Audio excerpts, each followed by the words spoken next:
How about that? Good. Oh, the chat. We're back. All right, I'm Robert Murphy. I am editor and publisher of Dos Madres Press. I see faces, many faces I know, and many that I do not know. I'll be right with you. And I thank you for being here. It's a great pleasure, indeed an honor, to introduce the Henry and Norman show. They're just back from vaudeville, actually. They've been practicing a great deal. There was some hope that they'd be going on to the great cities of Europe, but this is going to have to do, and to do it's going to be. My introduction is going to be very limited. Henry said, be quick about it, and I'm going to be. These are two friends. They have known each other for many years. I think Henry was about 4 years older. He was Norman's first mentor, I understand. My memory serves me, that not that my memory is getting any better at this. But what this friendship reminds me is that the extraordinary thing about poetry and friendship, and the many faces that I do see here, is part of that, it seems to me. Extraordinary friendship that extends in so many different directions and is so gifting at so many different levels. In fact, I want to read a little William Bronck poem about friendship. Many of you probably already know it. It's something that Norman has read as well. It's called The Tell. I want to tell my friends how beautiful the world is. Not but what they know it is terrible too. They know as I. But nevertheless, I want to tell my friends because they are. And that is what they are. And because it is, and that is what it is. You are my friend. The world is beautiful. Dear friend, you are. I want to tell you so. Henry, you're on. Uh-oh. Unmute. Unmute. Can't hear you. Alice should be able to- Oh, There thank you you, are. Robert and Elizabeth. Do you hear me now, Yeah. everybody? And thanks for Norman with reading, for reading with me and setting all this up. And I'm sorry I'm so lousy with technology. I suppose I should read something about how terrible I am. So maybe I was going to read the title poem of As the Crow Flies first, but I think I'll read That Ancient History, just because it deals a little bit with technology. This is a poem that dates to about 2008. So this book dates from about 2008 to 2019, and I have a section called From Old Notebooks with poems that go back a lot earlier that I finally been able to finish or abandon, one depending how you look at it. Anyway, this poem is entitled That Ancient History. That ancient history, those old and stale, dead metaphors that tell the same dull tale, was once again about to envelop us. It was a chronicle of greed and war. We'd read the same thing many times before, and now we too would be inscribed in it. We thought somehow in our fatuity that we alone were spared, we, only we, among the generations of mankind. And in our arrogance that we could spend beyond our means, that it would never end. We had no limits or impediments. Our dreams were sordid, and these sordid dreams were built on monumental Ponzi schemes that circulated through the ravaged earth. We all colluded. None of us was pure. The rich imposed their image on the poor. The poor had nothing and were envious. The artists had been neutralized long since. They were reduced to insignificance and had no genuine authority. Nor were there poets to apportion rhymes, give weight to words and meaning to the times. They had no weights or measures, ways or means. Although we craved only reality, we had no access other than TV, the internet, distractions of that kind, gadgets by which to allay our boredom. They increased it, didn't make it go away. And so we looked for new expedients.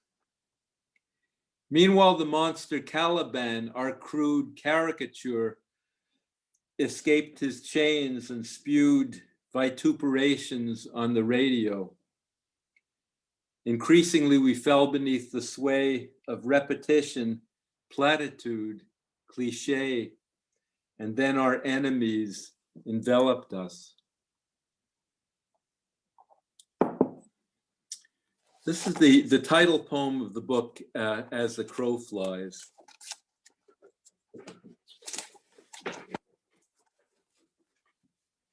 Short poem.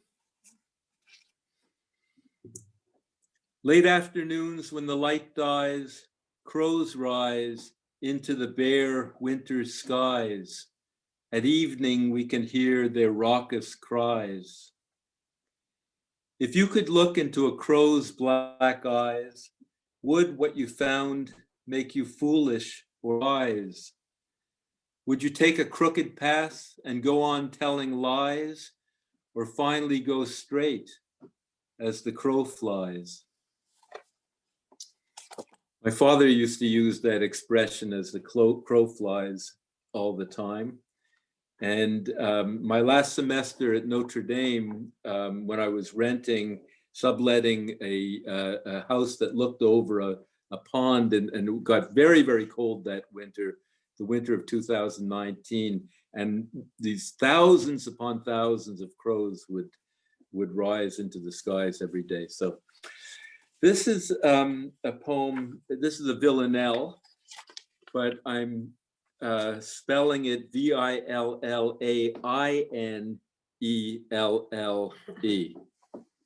So. What goes around soon comes around again.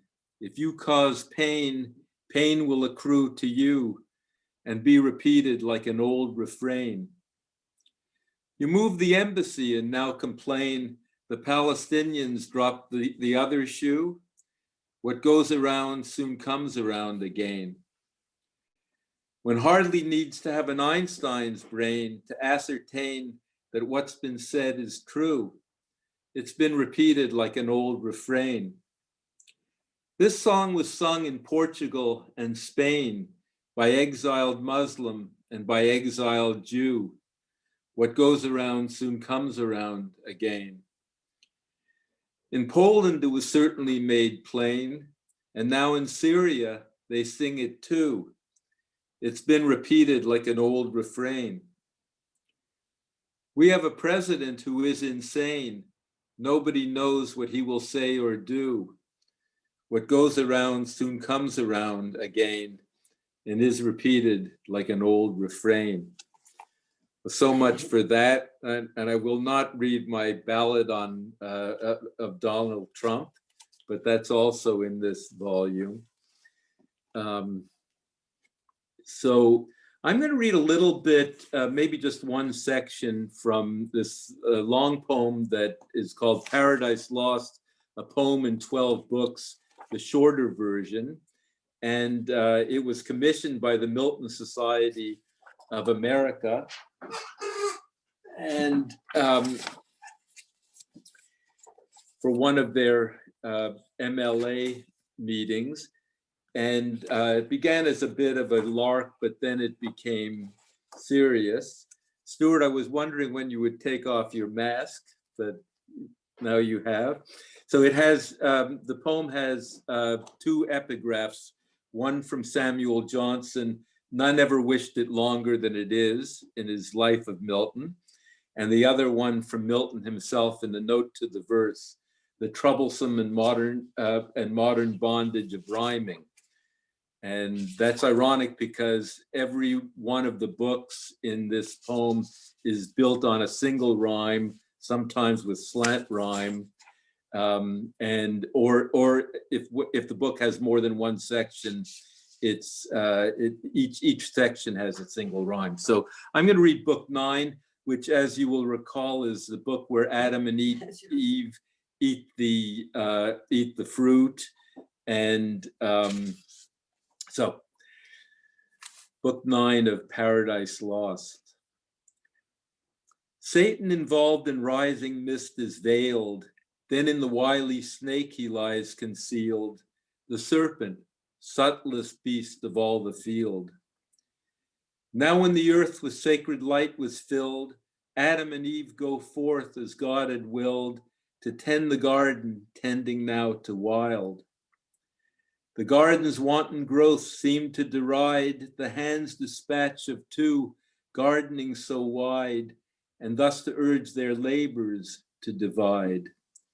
For both these gardeners, though innately skilled, had only rudimentary tools to wield by which to cultivate what lay untilled. Let us divide our labors, Eve appealed to Adam thus. He, being much assailed against his judgment, felt compelled to yield. Surging toward Eve, the circling serpent rolled, fold upon fold, a maze of verdant gold. He was a lovely serpent to behold. His tongue was tuned and intricately trolled flattery, as her beauty he extolled. His song was sung, his story duly told. Even that story, having now grown bold, no longer wishing to remain controlled, in evil hour reaches out, takes hold, and eats the fruit that brought death to the world. Adam, astonished, feels his veins run cold, but he too eats, encouraged and cajoled. Earth feels the wound, nature is unconsoled, mourns innocence, and giving birth grows old. So much for Paradise Lost. This is a poem called Beautiful Houses. And it's written in terza rima, Dante's measure. It's an interlocking, it's very difficult to do in English because it's an interlocking rhyme scheme, ABA, BCB, and so on.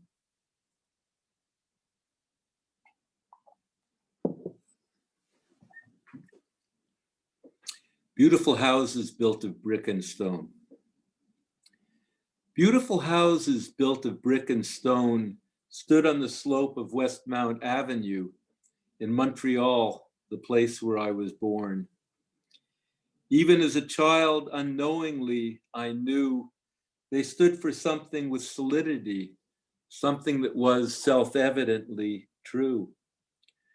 They spoke the language of civility, mellifluously lucid and refined, shaped by a concept of nobility the 18th century had redefined, and on our sad uncertainty conferred faith in the destiny of humankind. I was a child. I spoke and thought and heard as a child does, unknowingly. The deep feelings that habitually were stirred within me were in weight, had no shape, and would have languished useless and forlorn, smothered in silence, swallowed up in sleep, no sooner born than stifled as if stillborn, if in that far off time there hadn't been beautiful forms to house and give them form, till clarity at last should intervene and consciousness be rendered less obscure. I was a child, I didn't know it then, but in this world, nothing is ever pure. No one can ever know another's pain, and nothing that we value can endure. Those lovely houses, though they still remain, standing for values that we thought secure, in truth will never be raised up again. We know too much. There's too much to ignore. The many toiled to build them for the few, and all their labor only kept them poor. There wasn't anything that they could do but follow out the arc of history, fulfill their role, and disappear from view. We know that nothing in the world is free, and beauty comes at a substantial cost. The values of the 18th century, with all its universals, have been lost. Or if not lost, then hedged around with shame, by shame, resentment, and hypocrisy. The ghost of poetry still bears that sacred name, but only lives among the illustrious dead. I was among the lucky ones. I came to consciousness after the muses fled, but warmed my bones against their dying flame. Most people lived in poverty and dread. War, terror, havoc was our constant theme.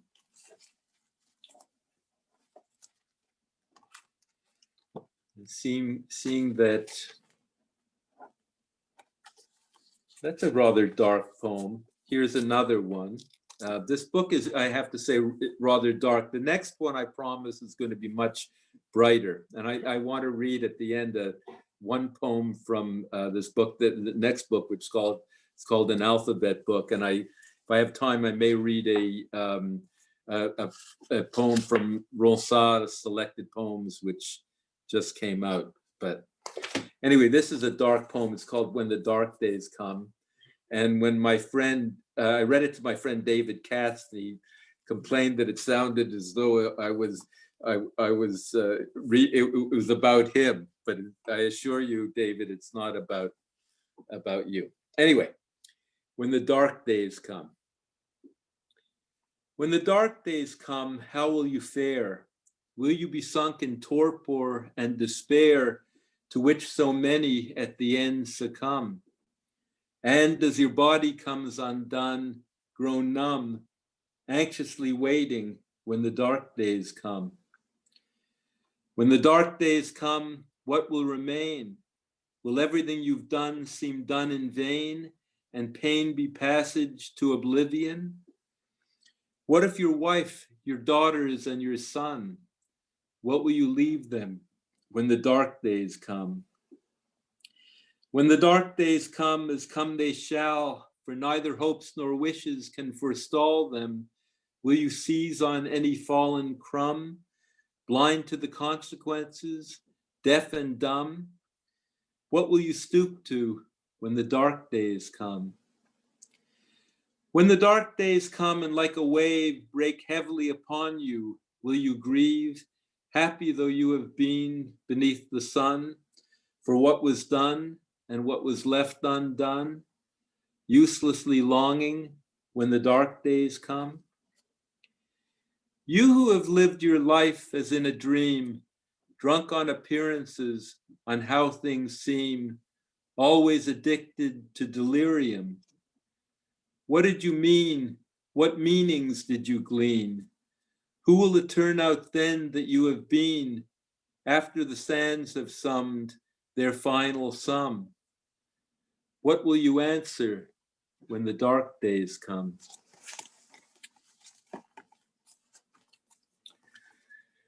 This is a very short little poem, a translation that my son and I did from the Persian poet Rumi, medieval Persian poet. And it's just 4 lines, but I'm very fond of this poem.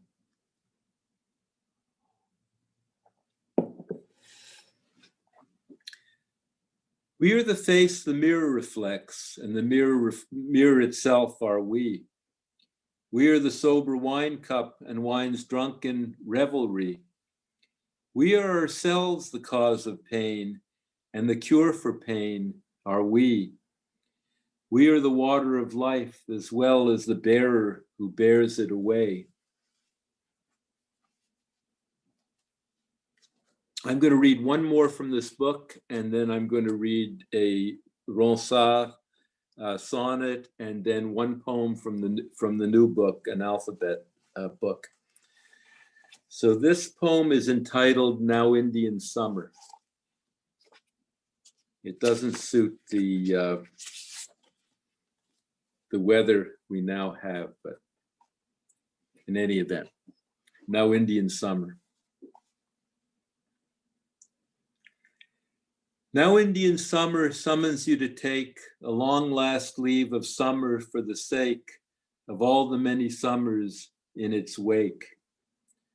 Summing them up, you see that they accrue gifts only given to the happy few. The sons of summer have shone down on you. Not only sunshine, sometimes also rain, pain, but no more than what you could sustain, all that the horn of plenty could contain. Lovers and friends, relations, children, wives, the intersections of so many lives, all with their complicated narratives. Formidable teachers, Mandelbaum and Fry, Oppen and Bronk, you hold in memory those masters of the art of poetry. And students, some among them you can say, you left your mark on them in some small way. You had your work, which also was your play. You had so much, in nothing were you poor, though all the while you always wanted more, hungry for life and what life held in store. The sons of summer, winds of winter came. Green turned gold, burned by an inner flame, the cold asserting its eternal claim. And every year when winter came, it too proclaimed the promise of the spring anew. Proleptically in springtime, cold winds blew. For everything was mixed and joined together, sickness and health, joy, sadness, pain and pleasure. There was no measure, knowledge of whence or whither. Summer and winter circled one another more and more quickly as the years went by. More and more rapidly, mortality bore you along its current to the sea, year after year. You tried to hold them fast, but each one followed hard upon the last, falling into the chasm of the past. Though all the while you knew that this was true, year after year, an old voice spoke in you. Begin again, it said, begin anew. Now Indian summer summons you once more clearly and distinctly than before, reverberating from a distant shore. The yellow leaves of autumn mixed with red, brilliant against the blue sky overhead, explain what summer meant, but never said. Your task is to interpret what they say, record what you have heard while still you may, before the winter winds sweep them away. So I'm going to read so much for As the Crow Flies. I'm going to read a sonnet from the Ronsard, the selected poems, and this is a poem, very famous poem in French, Comme on voit sur la branche au mois de mai la rose. It's one of the poems on the death of Marie. And it's a sonnet, and here's the translation. So this is now out from Parlor Press. Just as one sees the rose on its stem in May, in youthful beauty, in its earliest flower, making sky jealous of its vibrant color, by dawn's tears watered at the break of day. Grace in each fold and love in full display, embalming the gardens and the trees with odor, but beaten by rain or by excessive ardor, languish and die till fold upon fold falls away. So in the earliest newness of your youth, your beauty honored both by heaven and earth, fate cut you off, and now your dust reposes. For obsequy receive from me these tears, this bowl of milk, this basket full of flowers, so that alive and dead you are not but roses. And I'm going to end with one poem from the alphabet book, and this one is V. And what I'm doing in this particular book is every poem has to begin and end with the phoneme of the letter. And I reached V when the virus was at its height in New York City, late March, early April.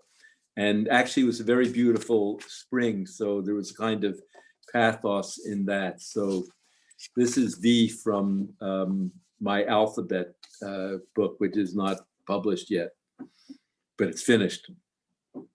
V. V, la vie, ah oui, c'est la vie.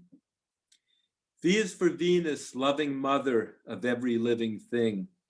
On earth, the many-colored springtime flowers are blossoming. High in the sky, the happy-hearted birds are taking wing. Foster us, goddess, lift our spirits in this troubled spring. V is for velleities of various kinds. It seems we build our lives on fantasies, on wishes, hopes, or dreams. Velleity, the lowest of the powers of volition, because it wills but doesn't act, brings nothing to fruition, and in so doing testifies to our abject condition. V is for the ventilators we must now supply, lest those who have pneumonia and can't breathe without them die. V is for the vanities we nurtured, sad to say, investments in inanities accruing day by day, and for the false verities the virus swept away.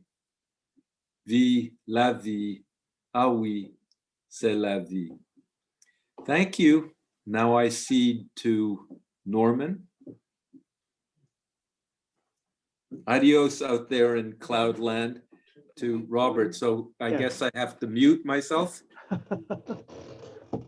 Yeah, go ahead. Thanks, Henry. I almost forgot Elizabeth here, who is the actual genius of the press, is behind me.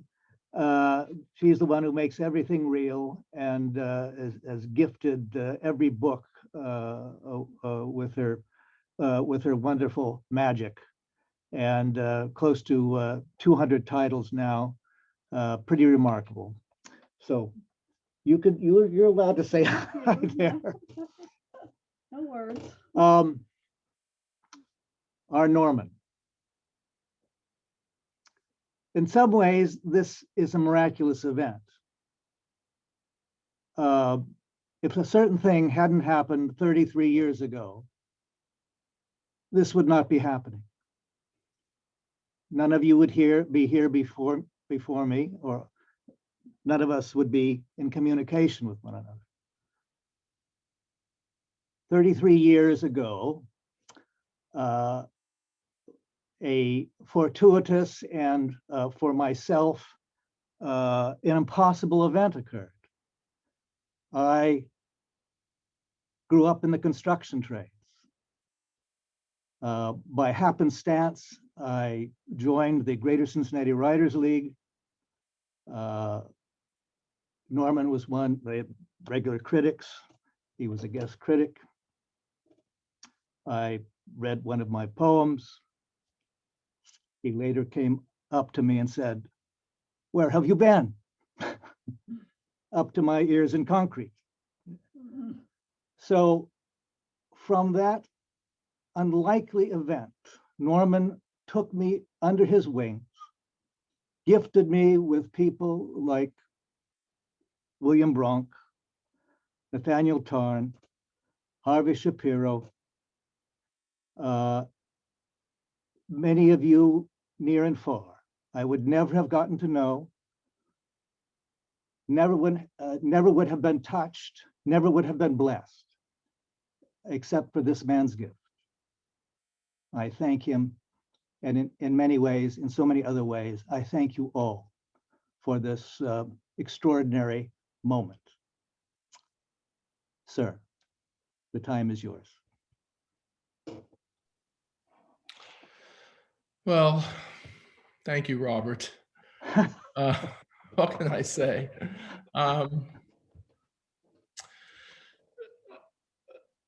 Our friendship really is the foundation of so much. And I really also must reiterate how important Elizabeth and Elizabeth's book design is.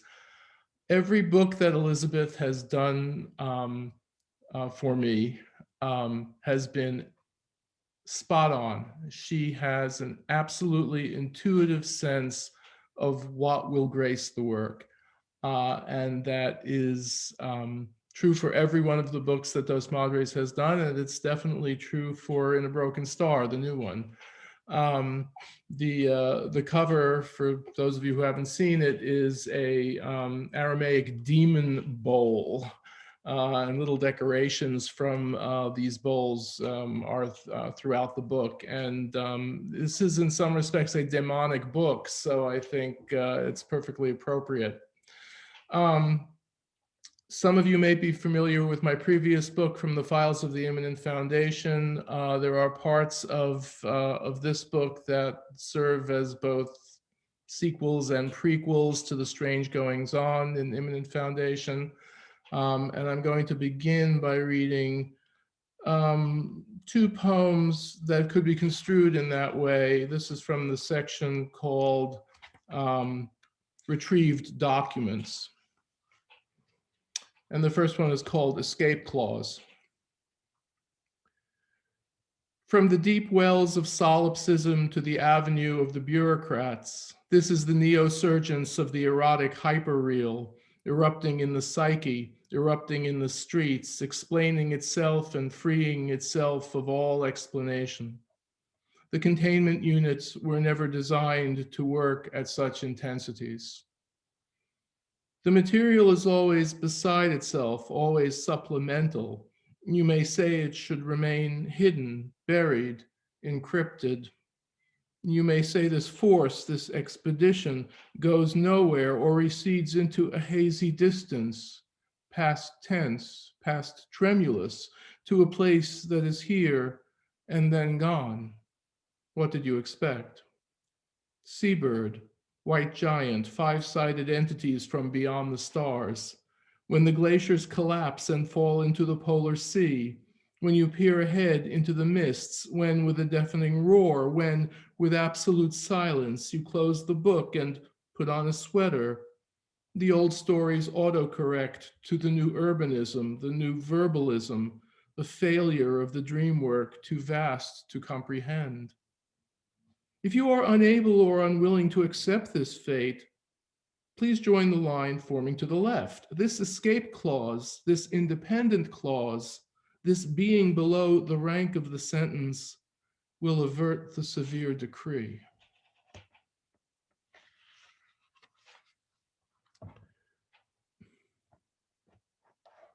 And this is called Strange Platforms. I hate Instagram. With this one, he accesses the Talmud, and with this one, the entire run of the X-Files.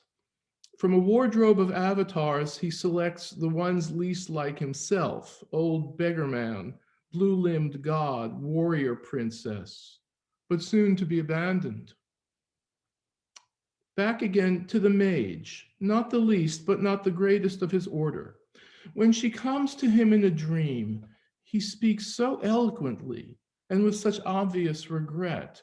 They are under the portico that was torn down in the renovation. He speaks of his good fortune, of his family and friends.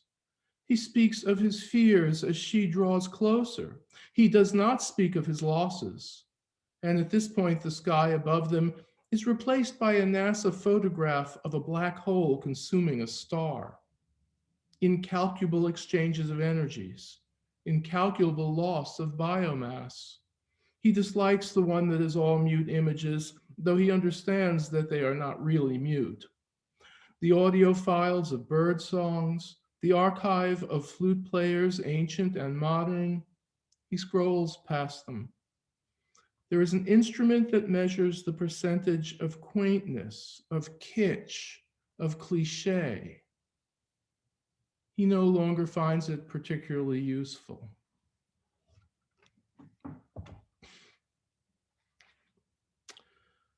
So at the center of this book is a long narrative poem called The Adventures of Pascal Wanderlust.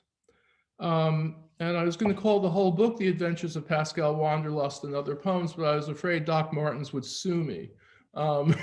So we've submerged that title in the book, but it is the center of the book. Like the Fairy Queen, it is in 6 books. I'm going to read book 3, but it's not as long as the Fairy Queen, so fear not.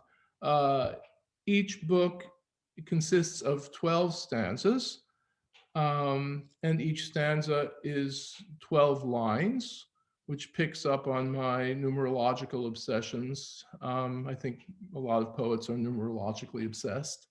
You can go back to my long poem track to see how that shook out. And I continue to have that kind of obsession. So the protagonist, the name of the protagonist is Pascal Wanderlust. Pascal is, as the name indicates, likes to stay in a room, but also is obsessed with wanderlust. Pascal has a mission. That mission might not be known either to Pascal or to others, but nevertheless, he adventures forward. And you'll notice that I am not applying any pronouns to Pascal because Pascal's gender is indeterminate and perhaps fluid, which put a very interesting constraint on my writing because I was not going to use the plural pronoun. I don't like that. It just bugs me. So there are no pronouns in reference to Pascal throughout the work. So it's either Pascal, Pascal Wanderlust, or Wanderlust. And I think that did some wonderful things to the syntax of my sentences. It produced a certain kind of torque, but I'll let you decide. So I will pause very slightly between each stanza, and there are 12 stanzas. And book 3, and it's a story, it's a narrative. Symbols and tables, charts and graphs, elements and molecules, the atom and the atom, fire and flood, vandals and acts of God, the library in ruin, the floor of the laboratory littered with broken glass, spirit photos and dream visions, drones hovering outside of windows and portals opening above pentagrams inscribed in chalk, lightning flashes, camera flashes, sounds of a lute in earbuds, of a bar band echoing in the heavens, spells assembled from random bits of data. Pascal logs on. Wanderlust among the automata, designs by Pierre-Jacques Droz, by Thomas Kuntz, the cams controlling gestures forth and back in space and time, the writer, a cherubic boy, eyes shifting as the hand indites, the alchemist in his clock tower, reciting a spell as fires spark and leap, passions mechanized, reason infused with wonder. Pascal in the machine, the wandering witness, watcher reluctantly thrust forward to act again and again. Remember when it was you writing on little cards? When fire leapt at your command? Pascal drops a quarter in the slot, and the gypsy queen shuffles the deck. The turbaned head nods, and Pascal recalls the old balladeer among the Buddhas and statuettes of Bast. Fish cakes with romaine leaves, vanilla ice cream from Schrafft's. Soon a child would come, got as a meteor flashed across the sky, bearing a charm. The gears turn, the eyes open, the hand proffers a card. A wind is blowing from the bottom of the world, calling Pascal to come away. What card is this? The Fool. The arrow hovers briefly above the calving glacier before shooting toward the interior. Mountains upon mountains. The wind is too strong, shouts Peter to Wanderlust. Pascal points out the spot. A Kugelmass projector. Keep the book open and don't turn the page. The stabilizers can't keep her steady for long. Pascal nods. Boots on the ground. Cyclopean architecture. Eldritch architecture. Albino penguins. Get out of there, signals Pascal, and close the book. Peter straps in his dog. Full throttle. Tekelili. Tekelili. Wanderlust comes too. Blood-soaked hood, torn cloak, bare feet. A stone slab in a dark, closed space. The air warm, fetid. Far off, a droning chant punctuated by an almost intelligible buzz. Hand gingerly touching forehead. The slime has sealed the wound. What next? Pincers, tentacles, brains in jars, interplanetary flights. It doesn't look good for our hero, thinks Pascal. I've read this book before. The nerdy boy in a corner of the library, the goth girl in her bedroom painted black. Where are my boots? Ah.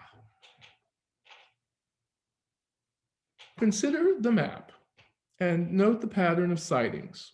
A former operative reports that through a combination of chronopoesis and narrokinetic techniques, a portal has opened into a previously inaccessible textual continuum. Now consider how little we know about the tellers of such tales, to say nothing of the tales themselves. When a hermeneut insinuates himself in the discourse, sets up shop, as it were, in some side street, it appears to stabilize the meaning. It seems familiar, but no.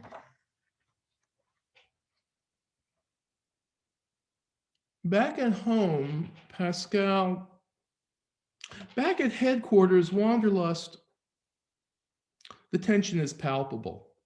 It's not easy being alone in two places at once. It's not easy being two at once alone. Such contradictions invariably call for interpretation, infection, invasion. Pascal Wanderlust at the Mountains of Madness finds that the other has been spirited away. Pascal Wanderlust suspects that the Mountains of Madness are the home and headquarters of the other, whose spirit has fled away. Pascal the alien, for whom nothing is alien, finds the spirit headquartered at home. Lost other, lost double, lost twin. Pascal applies for aid at the administration of dreams. Can we help you? In this sphere, if repetition is the iron rule, then what help is there? Oh, do not despair. There are many ways to attend upon the world's wound. We may not be the instrument of restoration, but we can provide a guide to the perplexed. In some instances, we suggest a partnership, extend membership, offer employment. The seeker may become the one he seeks. You seem ideally suited. Your experience speaks for itself. Besides, you have the look we want. The lesser moon rises above the silent barrens. Pascal Wanderlust, reclusive recruit, wipes chalky dust from flowered docks, looks out to the horizon where crags like broken teeth complete the view. This is the nadir of the soul's journey. This is the outer rim where all your wandering turns in upon itself and ends. Here, histrionics halt. Hysteria softens into silence. And yet you were sent here to monitor dreams. Whose dreams? Your own? For surely you are alone here, beneath the lesser moon. And when the greater moon rises, shedding more light, what then? In the dream, Pascal is divided once more, man and woman facing each other, and a dark light void is opening between them there on that dusty plain. From the distant peaks come winged monstrosities, circling, swooping in the pestilential air. They hear a voice cry, "The dead are entitled to interpret the dream however they wish." The gulf is widening. Above them, the sky opens to reveal its internal mechanism, its cogs and wheels, the plasma of space, the tissue of dreams. Snowflakes fall like stars, warm, comforting. Welcome home. Dear Bruno, we cannot thank you enough. It was really touch and go there for a while. I had forgotten that you had been appointed celestial mechanic. I'm amazed that you've managed to keep your post amidst all this turmoil. The words are paths down which we wander into a lost world. The words are a fantastic vehicle, part carriage, part telescope, part camera, taking pictures of where we have been, where we are going. You and all who work in that department, governing orthodoxies, heresies, you machinists of terrors and comforts. No, we cannot thank you enough.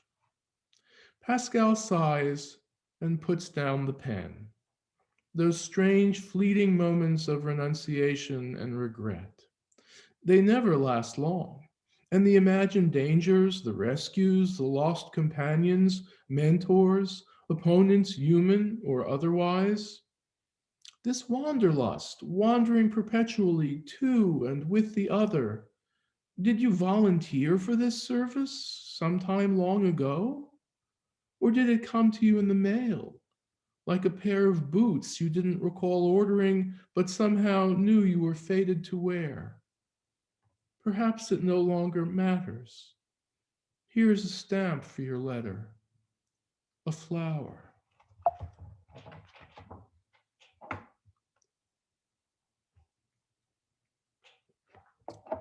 So while I was writing the narrative, occasionally I would write a little song for Pascal. And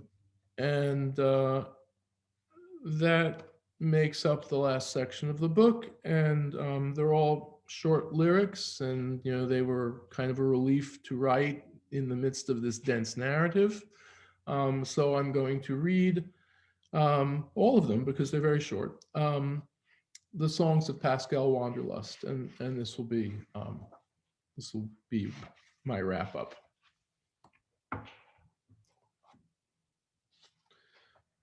In the library of books that have never been written, I discovered the story of Pascal Wanderlust.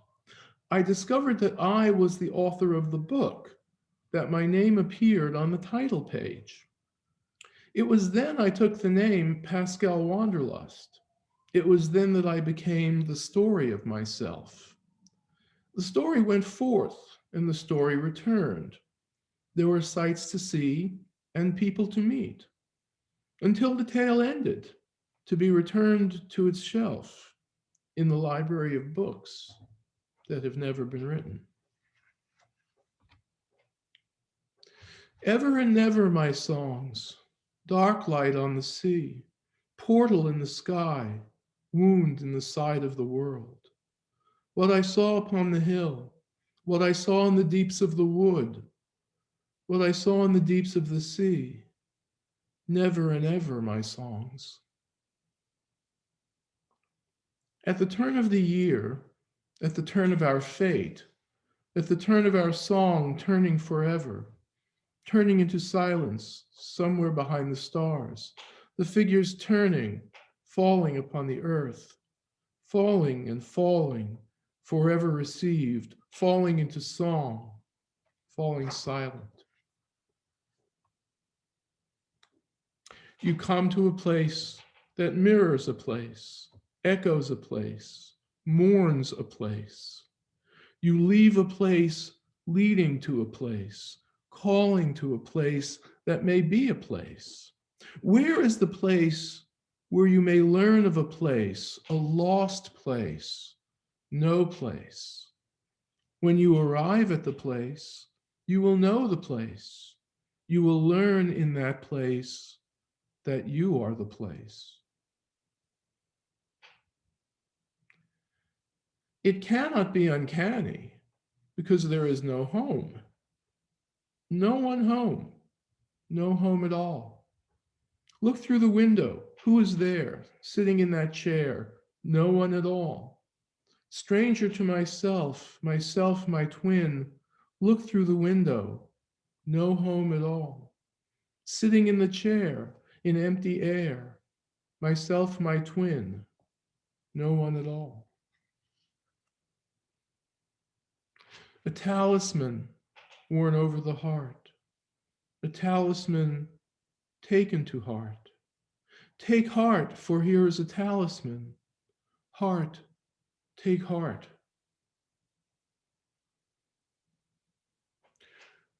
Approach the throne upon your knees, light bulbs and tinfoil and angels' wings. There in the garage, the rent unpaid, the secret light for all to see. Fear not, for this is true, inscribed in a notebook, inscribed on the sky. Fear not, but approach the throne among faceless angels there in the garage. And this is an obvious reference to the throne room of the third millennial that's in one of the Smithsonian museums in Washington, D.C. Great work of outsider art, which also shows up in the narrative. Okay. I weep for the beauty, weep for the futility, the loss of futurity for which we are guilty, the ceaseless disparity, endless monotony, death of melody, shattered unity. The bed at dawn, and the sun through curtains, the wind through curtains, in the gathering dusk. A figure seen through a window. Is it you, my love? Is it me? Is it me, my love? Is it you? Tell me before it is gone. Tell me before I am gone, before I find I am elsewhere, before I find I am other than who I think I may be. Tell me before we must flee. Is it me, my love? Is it you? And we go where we must go, do what we must do.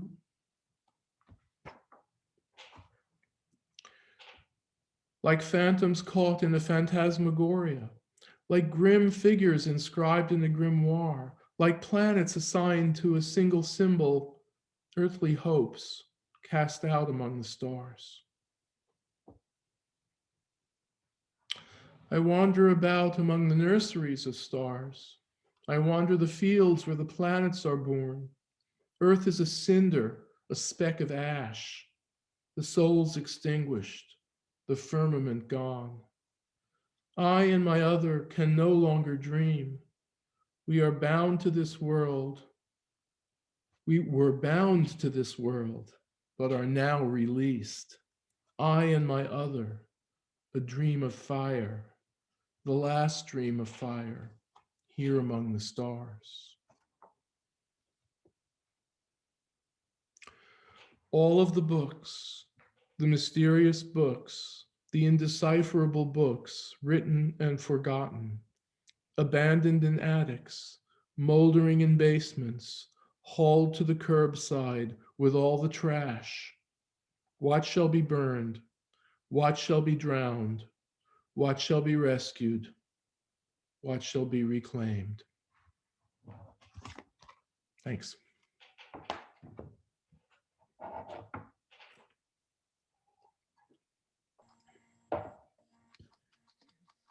Unmute everybody. Thank you. Thank you. Marvelous, both of you. Very good. Yes, Yes. terrific. Bravo. A wonderful reading. Great reading, both of you. Bravo. Hi, Dan. I remember meeting you in Cincinnati. I'm out in California now, but I'll come back. I'll be able to. Oh, good. Thank you. You've been Thank shot? you very much. Tomorrow is my first. Excellent, excellent. Penny, have you reached? Hour. We're having a double tomorrow. 1 in the morning and 1 in the afternoon for me. And the moon at night. Yeah. Yes.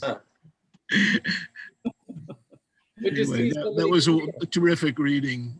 I have to say, it's the strangest thing to read on Zoom because, Oh, you know, yeah. obviously there are people out there and, you know, but yet you're totally alone. Yes.